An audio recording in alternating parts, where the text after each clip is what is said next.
ঘরের ধানের চাল করে ভাত খেতে যে কি মজা সেটা একমাত্র গ্রামের মানুষরাই জানে।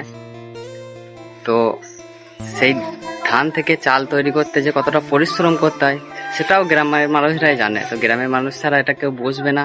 আর সেই ধানের চালের যে কি স্বাদ সেটা আমরা খাই, আমরা জানি, কিন্তু তার পেছনে যে কতটা পরিশ্রম আছে, তো কতটা পরিশ্রম করার পর সেই চাল হয়, তো সেই ভিডিওই তোমাদেরকে দেখাবো।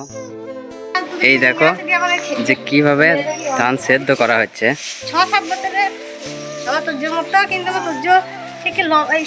তো এই দেখো ধান সেদ্ধ করা হচ্ছে।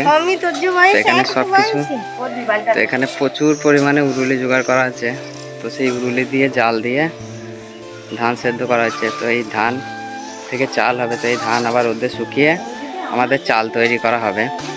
এর মধ্যে কত পরিশ্রম করতে হয় সেটা যারা করে তারাই জানে। তো এই হচ্ছে আমার মা। তো আমার মা ভোর সেই 3টে থেকে এই ধান সেদ্ধ করছে।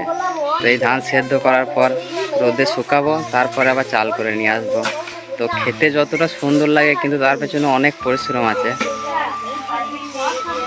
তো তোমরা দেখো। তো হ্যালো গাইস, তো আমি তাপস। তো আমার যদি এই ব্লগ তোমাদের ভালো লাগে তো আমার চ্যানেলটা সাবস্ক্রাইব করো, আমার পাশে থেকো। আর গ্রাম বাংলার এরকম ভিডিও আমি আমার এই চ্যানেলে পোস্ট করব।